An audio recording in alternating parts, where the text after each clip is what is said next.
A paz do Senhor, meus irmãos. Pastor Edson Maciel, em Assembleia de Deus Brasileira, Ferraz de Vasconcelos. Grato a Deus por mais um dia de vida, uma oportunidade de nos reunirmos para uma breve reflexão da palavra de Deus, tá bom? Abram suas Bíblias em Tito, capítulo 2, a partir do verso 11. Vamos rapidamente refletir sobre ser crente. Ser crente. Assim, se fôssemos dar um tema geral, seria vida cristã em profundidade. Vida cristã em profundidade, não essa coisa que a gente fala assim, que Deus nos deu um entendimento lá no profundo. Aí quando você vai ver, é bem rasinho, né? Bem rasinho, né? Nossa, bem rasinho, né? Apesar que hoje estão buscando alguma coisa que não dá para decifrar, né? Tem umas reuniões aqui em São Paulo de crentes evangélicos neopentecostais em busca do oculto de Deus. Ninguém busca oculto, a gente busca a revelação. A palavra apocalipse, meus irmãos, é revelação. Nesse sentido, o crente, ele é apocalíptico. Vamos esquecer essa coisa de apocalipse como coisa de destruição, né? O filme apocalíptico, né? Que mostra o mundo destruído, coisas. A palavra apocalipse não significa destruição. A palavra apocalipse significa revelação. Ora, então o crente nesse sentido, ele vive um eterno apocalipse no que tange a revelação de Deus, que é cotidiana, que acontece ou deveria acontecer todo dia, né? Rotineiro, deveria ser rotineiro na vida do crente a revelação. Não está acontecendo com você? Deus não tem se revelado a você? Você não tem ouvido a voz de Deus? Você não tem ouvido a voz de Deus? Irmãos, existe uma coisa pouco falada, né, infelizmente, que é sobre o sacerdócio universal. O exercício do sacerdócio universal implica em que todo crente é responsável por sua alma. Todo crente oferece-se, Paulo, Romanos 12, que é o mais conhecido, né?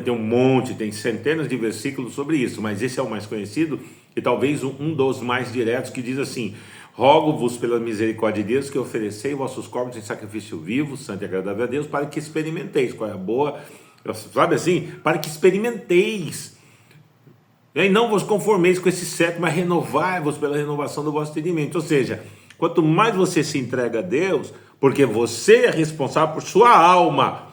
Mas não precisa de uma igreja? Precisa. E se eu congregar em casa? Não funciona muito isso não, tá, meu irmão? Existe um grupo aí dos sem igreja, desigrejado, sei lá como é o nome que você dá isso. Nós precisamos de uma igreja. Então, misturando anarquismo com evangélico, né? com cristianismo. Anarquismo não funciona, né? Tem uns crentes aí que falam que é cristão anarquista. Quando adolescente eu me considerava anarquista, não bebia nem Coca-Cola, porque havia uma ideia antiga que dizia que a Coca-Cola era a água negra do imperialismo. Não bebia Coca-Cola, fiquei anos sem tomar Coca-Cola, até que conheci uma pessoa. Essa pessoa foi uma evangelista na minha vida, né, que é a minha esposa, me levou à igreja, né, na época éramos adolescentes, 18 anos de idade, me levou à igreja, tive um encontro com Cristo e eu abandonei essa bobagem de anarquismo. Essa ideia é uma ideia bacana, interessante e tal, mas não funciona. Não funciona, porque não funciona. Toda e qualquer ideologia não funciona. Assim como dogmas. Dogma e ideologia caminham em paralelo. Os dois se encontram lá na frente. Sabe o que eles resolvem? Nada. Só enchem a cabeça do povo com coisa que não vai levar a lugar algum. Lógico que existem dogmas que são positivos, como por exemplo o dogma da Trindade. Certo? São coisas indiscutíveis. Quando eu falo agora essa coisa de dogma e ideologia, são aquilo que formam a igreja, né? Outro dia um muito famoso aí da igreja adventista, ele deixou escapar a bobagem, né? A bobagem, quando ele disse assim: se nós adventistas abandonarmos este costume, a gente deixa de ser adventista. Ora, eu sou cristão, congrego na Assembleia de Deus. É praxe a gente falar que sou assembleiano. Eu sou assembleiano porque congrego na Assembleia de Deus, mas não significa que eu sou salvo pela Assembleia de Deus. Eu sou salvo por Cristo. Nesse sentido, a igreja precisa rever seus conceitos, rever seus dogmas, rever suas bases de fé. Senão, é ideologia, um dogma ideológico que, se não tomar muito cuidado, corre o risco de não salvar, fazer com que a pessoa não se salve. Lembra quando Jesus diz, com as suas, como é que é? Vocês, com as suas práticas, invalidam as escrituras, com vossa tradição, invalidais as escrituras. O que ele está falando? Ele tá criticando o dogma religioso, uma ideologia dogmática, fundada com uma boa intenção, mas que no fim afasta o homem de Deus em favor daquele dogma, em favor daquele costume formado. Haja vista aí o catolicismo, o presbiterianismo, luteranismo e assim vai, né? Quer dizer, eles se fecham dentro do costume. Sempre foi assim, sempre foi assim. Né, quando você vai conversar com um calvinista, por exemplo, ele fala, Spurgeon fazia isso. Mas quem é Spurgeon? Não, Spurgeon fazia isso. Se Spurgeon não fazia, então não serve. Como assim? Não faz o menor sentido, né? Mas a gente respeita o dogma de cada um e quem salva é Jesus Cristo. Que Deus tenha misericórdia de todos nós. Eu sou o pastor Edson Maciel, Assembleia de Deus Brasileira em Ferreira de Vasconcelos, Rua Márcia Angélica Lopes, número 121. Você é convidado a vir aqui participar de um culto conosco em nome de Jesus. Tá bom? Quer falar conosco? Nosso telefone é 11 99588 0003. 11 99588 0003. Olha o que Paulo diz a Tito no capítulo 2, verso 11. A graça de Deus se manifestou, trazendo salvação a todos.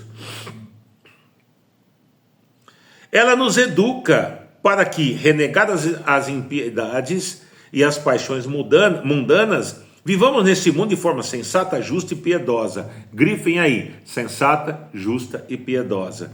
Aguardando a bendita esperança e a manifestação do nosso grande Deus e Salvador, Jesus Cristo. Ele deu a si mesmo por nós, a fim de nos remir, de nos comprar, de nos resgatar, certo? De toda iniquidade, de tudo aquilo que é impuro, de tudo aquilo que é injusto, de tudo aquilo que não diz respeito a uma vida santa, a uma vida de santidade, a uma vida de piedade. Por isso, eu pedi para vocês grifarem sensata, justa e piedosa. De nos remir de toda iniquidade e purificar para si mesmo um povo exclusivamente seu, dedicado à prática de boas obras. Opa, que história é essa de dedicado à prática de boas obras? É a Bíblia Anotada Expandida, nova versão, ela está com o texto NAA, Nova Almeida Atualizada. A antiga, a Anotada Expandida, trazia zeloso de boas obras. Zeloso e dedicado é a mesma coisa. Tá bom? Zeloso e dedicado é a mesma coisa. Eu adorei essa versão, né? Dedicado à prática de boas obras. Outro dia eu gravei um vídeo falando, né, que há um preconceito por nossa parte, cristãos, né, principalmente os evangélicos pentecostais, de que cristão não precisa fazer boas obras, que isso aí é coisa de espírita, isso é coisa de maçom, isso é coisa dos católicos, né, que traduzem o termo ágape, né, por um entendimento que se aplica à prática de boas obras, sendo que a ágape não é isso, né? Olha o que o texto diz: zeloso de boas obras, dedicado à prática de boas obras. Isso posto, a gente precisa rever nossa forma de crer. Nós estamos no século 21, meus irmãos. A gente precisa rever na nossa prática, nosso modo de fé. Agora, aconteceu o terremoto aqui, vamos orar pelos nossos amigos na Venezuela. Um pastor conhecido nosso de lá, que é médico também, foi convocado para ajudar, porque as mortes são tantas, são milhares, né? E só pela graça de Deus. E aí já está circulando aí nas redes sociais, TikTok inclusive, de que Jesus está voltando por causa dos terremotos, do calor, não sei o quê. Ah, bom, Jesus está voltando, é óbvio que Jesus está voltando. Agora, quando essa volta vai se dar, não sabemos. Irmãos, guerras e rumores de guerra são sinais da volta de Cristo. Os sinais da volta de Cristo não implicam que Jesus vai voltar daqui 5 minutos.